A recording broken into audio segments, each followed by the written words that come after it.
저희는 스타일이 없는 게 스타일이에요. 송태섭의 집에서 떡볶이를 함께 만들던 날 이유영이 한 말입니다.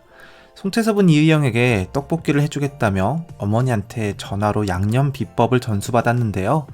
고수들의 꿀팁이라며 식용유까지 알려준 레시피대로 양념을 준비했습니다. 검증 안 된 맛보다는 아는 맛이지.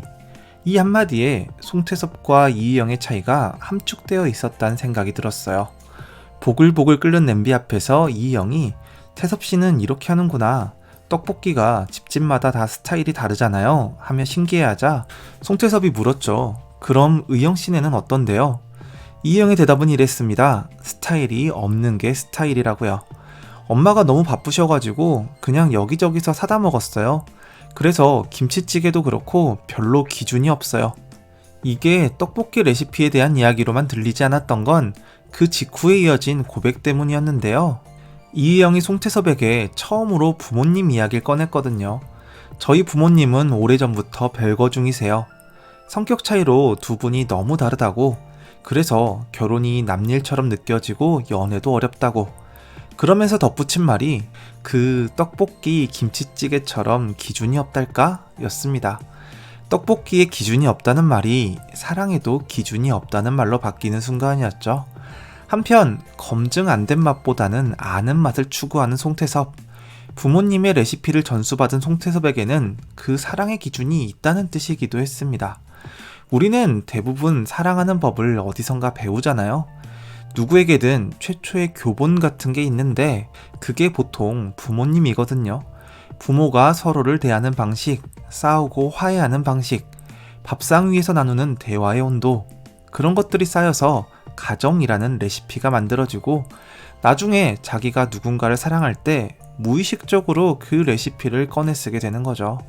송태섭에게는 그 레시피가 있었습니다. 어린 시절 사진첩을 넘기며 이희영에게 들려준 이야기인데요. 아버지가 다니던 회사가 부도 처리되고 어머니와 함께 닭발집을 차린 게 그 무렵이었다고요. 송태섭이 말하죠. 아버지가 수완이 되게 좋으셨거든요. 다들 스트레스가 많을 때라 회사들 많은 데서 매운 닭발을 팔면 망하진 않을 거라고 생각하셨대요. 어머니 손만 믿고 시작한 거죠. 그리고 이어진 한마디. 힘들면 서로 없는 힘 빌려가면서 그렇게 버텼어요. 이 짧은 문장 안에 송태섭이 물려받은 사랑의 레시피가 전부 들어있었다는 생각이 듭니다. 힘들 때 서로에게 기대는 것, 믿고 함께 시작하는 것, 버티는 것. 그래서 송태섭에게 결혼은 당연한 것이었고 소개팅 첫 자리에서 결혼을 전제로 한 만남에 동의하느냐고 물었을 만큼 송태섭에게는 사랑과 가정이 하나의 연결된 그림이었던 거죠. 이희영이 그 이야기를 듣고 태섭씨가 왜 결혼을 당연하게 생각하는지 알겠어요 라고 말했을 때 그건 단순히 가정환경을 이해했다는 뜻만은 아니었을 거예요. 자기에게는 없는 것을 가진 사람을 만났다는 자각, 그리고 어쩌면 그 사람 곁에서 자기도 그걸 만들어갈 수 있을지 모른다는 기대, 그런 감정이 겹쳐 있었던 것 같습니다. 이희영에게는 레시피에 빈 곳이 있었거든요. 송태섭에게 보여준 어린 시절 바다 사진 한 장. 7살 때였나 8살 때였나 엄마 아빠랑 여름 휴가 갔을 때 사진이에요. 아마도 이때가 3시간 마지막 여행이었을걸요? 그러면서 이렇게 말했죠. 뭔가 그 따뜻하고 막 찬란하고 좋았던 건 확실한데 그 순간만 또렷하고 나머지는 기억이 잘 안 나요. 참 가슴 아픈 말이죠. 가정이라는 레시피가 한 장의 사진으로만 존재하는 사람. 따뜻했다는 건 아는데 그 따뜻함이 어떤 재료로 만들어진 건지는 기억나지 않는 사람. 그래서 김치찌개에도 떡볶이에도 기준이 없는 것처럼 이희영은 사랑도 연애도 기준을 세우지 못했었던 것 같습니다. 그런데 이런 생각도 들었어요. 기준이 없다는 게 과연 결핍으로만 봐야 할 문제일까요? 이희영이 소개팅을 시작한 뒤를 떠올려보면 이희영은 이상형 조건표도 만들고 스케줄도 빽빽하게 짰지만 정작 마음이 움직인 건 그 시스템 바깥에서였거든요. 미리 정해둔 기준으로 사람을 걸러낸 게 아니라 비 오는 밤에 자전거를 타고 달려오는 사람의 모습에 송이닭발 앞에서 잠들어 있는 모습에 계획이 전부 틀어진 데이트날 동네 국밥집에서 흔들리는 테이블을 고쳐주는 손에 마음이 갔습니다. 물려받은 레시피가 없었기 때문에 오히려 눈앞에 있는 것을 직접 보고 판단할 수 있었던 건 아닐까요? 미리 정해진 양념의 비율을 맞추는 게 아니라 이 맛이 좋은지 아닌지를 자기 혀로 확인하는 방식.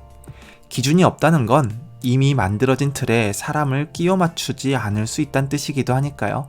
송태섭이 부모님의 사정을 털어놓은 이희영에게 건넨 말이 바로 그 지점을 짚어줬다는 느낌이 들었어요. 이희영이 부모님의 별거 이야기를 꺼내고 기준이 없다는 말을 하고 잠시 어색하게 웃었을 때 송태섭이 돌려준 대답은 이거였죠. 근데 그래도 괜찮잖아요. 아까처럼 어묵도 좀 더 넣고 좋아하는 거 더 넣고 뭐 그래도 되잖아요. 우리는 우리 나름대로의 사랑을 해요. 송태섭은 레시피가 있는 사람이었지만 자기 레시피를 이희영에게 강요하지 않았습니다. 결혼이 당연하다고 생각하는 사람이 결혼이 남일 같다고 말하는 사람에게 괜찮다고 말해준 거거든요. 네 레시피가 없어도 괜찮다. 좋아하는 걸 더 넣으면 된다. 우리가 같이 만들면 된다고요. 물려받은 레시피가 있는 사람은 안정감이 있지만 동시에 그 레시피에 갇혀버릴 위험이 있습니다. 부모님이 이렇게 했으니까 나도 이래야 한다는 무의식적인 틀. 반면에 그 레시피가 없는 사람은 불안하지만 처음부터 자기 손으로 맛을 만들어갈 수 있는 자유가 있죠.